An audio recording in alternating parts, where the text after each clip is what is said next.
Nakatikim na ba kayo mga isklog na sihi na kinason na sobra talagang napakalami nito tuwain? Butangan ng tangad at lagyan ng tuno na sobra talagang napakalami nito higop nimo sa sabaw. So what's up mga isklog, ngayong araw na to ay mangunguha kami ng sihi at yan ang ipo-food trip namin. Ito na, nakakita na kami ng sihi. Sobra talagang manggawa sila kapag magbodbawd ang dagat. Napakadali lang ito talaga kuhain kapag magbodbawd ang dagat kasi hindi na talaga sila mapasok-pasok pa sa bato. Magtungtong na lang sila sa bato kasi mahahadlok sila sa bawd. At dito nakakita kami ng sihi at sobra pa talagang inaabot kami sa dagat pagkuha namin at nakilamos talaga sa bawd. At pinunit na namin ng dali-dali kasi hindi pa humampak ang bawd. Sa mga oras na to nakakita si Tata ng sihi na sobra talagang nagtapad-tapad. Sobrang napakadagko pa talaga ng sihi na to. At kinuha na ni Tatang at wala na talagang langay-langay. Naghiwi-hiwi pa talaga ang naong ni Tatang kasi ang sihi sumuksok sa bato. At ayan na, nakukuha na niya at sobrang napakadagko pa talaga ng sihi at ang sarap nito butangan ng tuno at tangaran. Hindi ka talaga makalisod sa pagpangita nito kasi manggagawas talaga sila kapag madagko ang bawd. Sobrang napakalami talaga ng kinason na to. Magta-transition na tayo at ito na, sobrang dami na namin nakuha. At satok-sakto na talaga ito tangaran at butangan ng tuno. At dito nagpahampak-hampak lang talaga si Adjon sa bawd. Sobrang napakapamugas talaga niya. Binagyo na talaga kami sa pagpanguha namin ng sihi. Sobrang napakadagko pa talaga ng bawd. May pinakatakatawa pa si Tatang, ayan niya, hinampas na ng bawd.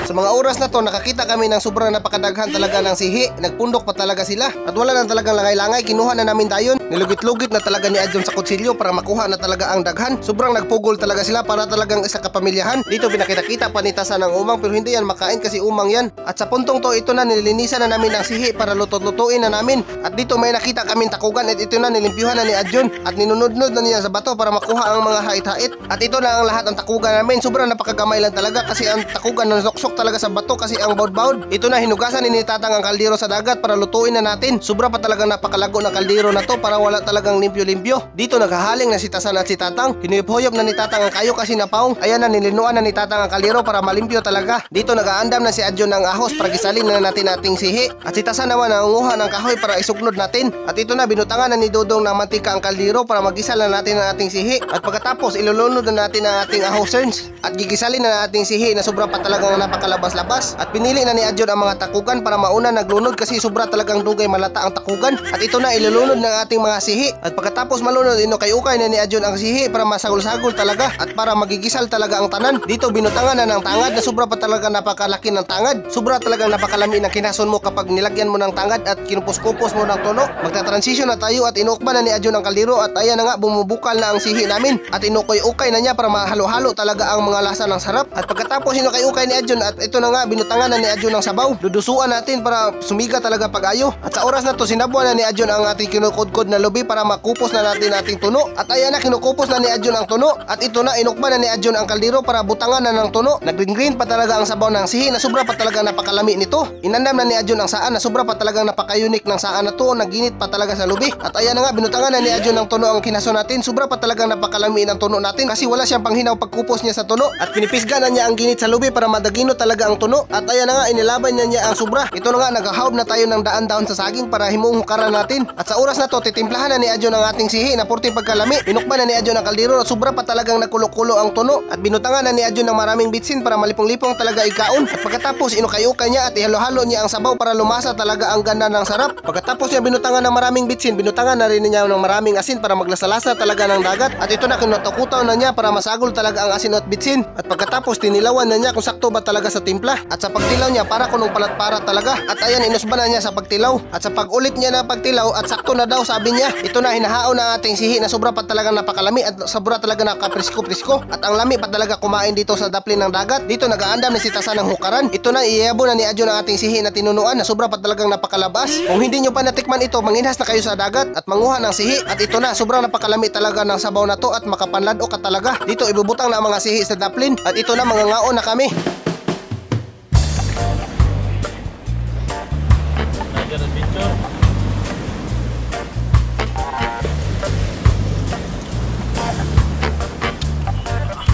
May sabaw eh.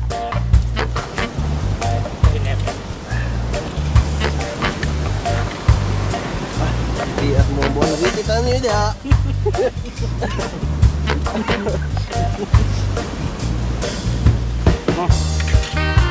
Good. Huwag mo sudah nyo ha. Panginas mo. Ako sa babuya ka. Tabong, hindi ka. Good. Thank you.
hindi na talaga nakagwanta pa si Tasan at kinukuha na niya ang hukaran at hinihigop na niya ang sabaw ng sihi. Meron muna tayong ipakilala na duwa. Bago nyo tapusin ang ating video, meron muna akong ipakilala na laro. Ito ang 1xBet. Ang 1xBet ay isang online gaming betting app na pwede kang kumikita habang nasa bahay ka lang. At sa pag-register naman sa larong to, i-click nyo lang ang link na sa comment section. At pagkatapos, fill upan nyo lang. At ito pa ang napakaganda. Gamitin nyo lang ating promo code na Taboylan para makakuha kayo ng 7,000 bonus sa una mong deposit. At sa pag-cash in naman dito, i-click nyo lang ang deposit. At through GCash lang yan. At pagkatapos, pwede ka nang tumaya sa mga paborito mong sports like NBA at PBA. At dito, hindi kayo mabuboring dahil mayroong madaming laro na pwede nyong papagpilian.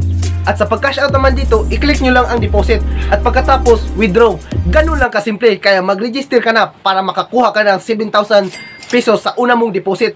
Nasa comment section yung link. Register ka na.